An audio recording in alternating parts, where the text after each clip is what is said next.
महतरम नाज़रीन, स्वागत है आपका चळवळ महाराष्ट्राची न्यूज में। सिल्लोड तालुके के घाट नांदरा ग्राम पंचायत में महिला ग्राम सभा का सफल आयोजन। उप संपादक शेख शारिक। खबर तफसील से 17 अगस्त 2026 को सिल्लोड तालुके के घाट नांदरा के ग्राम पंचायत सभागृह में प्रशासक निर्मला यासीन तड़वी की अध्यक्षता में विशेष महिला ग्राम सभा का आयोजन किया गया।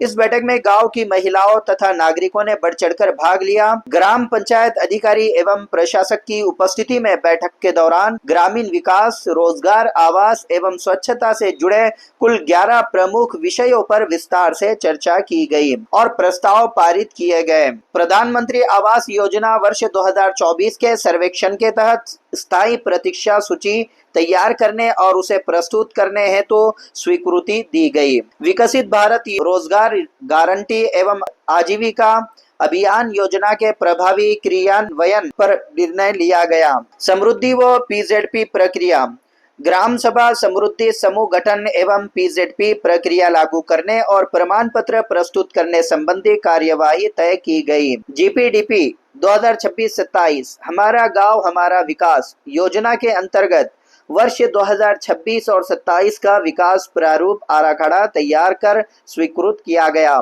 स्वच्छ भारत मिशन ठोस कचरा प्रबंधन नियम 2026 के प्रभावी निष्पादन का निर्णय लिया गया। नशा मुक्त भारत अभियान, नशा मुक्ति हेतु गांव में जन जागरूकता अभियान चलाने पर विशेष जोर दिया गया। वार्षिक एवं पूर्वक कार्य योजना, आजीविका अभियान के तहत वर्ष 2026 और 27 हेतु पूरक कार्य योजना तथा वर्ष 2027 और 28 हेतु वार्षिक कार्य योजना तैयार करने की स्वीकृति दी गई। अन्य विषय, अध्यक्षा की अनुमति से स्थानीय विकास से जुड़े अन्य मुद्दों पर विचार विमर्श किया गया।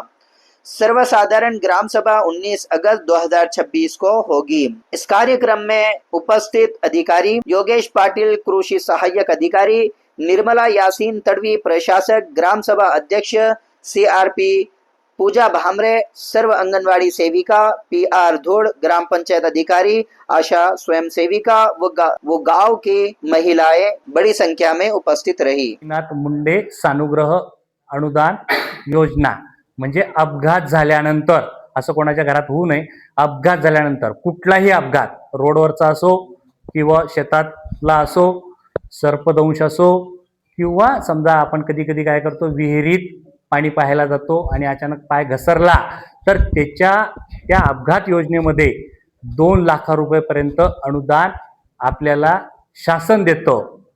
लक्षात असू द्या, त्याच्यासाठी व्यवस्थित कागद असणं अपेक्षित आहे। ज्यावेळेस अशी काही दुर्घटना झाली तर त्यावेळेस पंचनामा व्यवस्थित झालेला असावा। आलं लक्षात? पीएम रिपोर्ट हा व्यवस्थित झालेला असावा। या सगळ्या गोष्टी त्याच्यामध्ये आहेत। ते पण महाडीबीटी वर अर्ज करता त्याचा येतो। म्हणजे थोडक्यात काय, गेलेला माणूस तर आपल्याला परत आणता येणार नाही, पण एक छोटंसं अनुदान का होईना त्या स्वरूपात आपल्याला घराला ते कामात येऊ शकतं। कदाचित कधी कधी असं सुद्धा होतं की अपघातामध्ये एखादा अवयव जातो, त्या अवयवाला सुद्धा त्या प्रमाणात अनुदान आहे त्याच्यामध्ये। गोपीनाथ मुंडे सानुग्रह अनुदान योजना त्याच्यामध्ये ते आहे। त्याच्यातून आपल्याला महाडीबीटीतून अर्ज करता येतो। तुम्हाला त्यावेळेस समजलं नाही तर मला भेटा किंवा अशी काही जर घटना आपल्या आजूबाजूला झाली तर मला सांगा।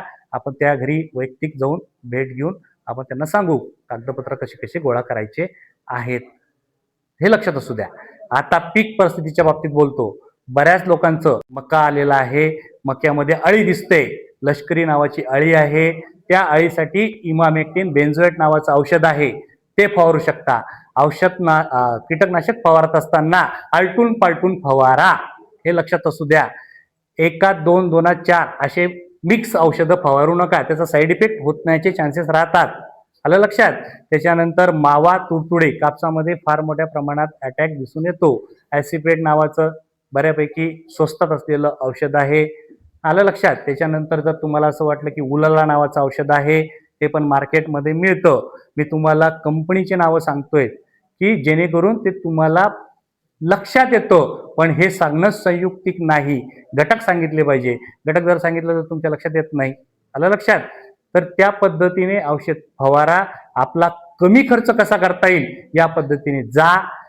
बऱ्याच पिकांमध्ये आपल्याला पक्षी थांबे लावता येतात। सोयाबीन पीक जे आहे, सोयाबीनमध्ये अळी दिसते, आपण जर सोयाबीनमध्ये फिरलो तर पानाचा म्हणजे जो शेंडा आहे, शेंडा जर असा जर वाळलेला राहिला तर समजून घ्यायचं अळीचा अटॅक आहे. ठीक आहे.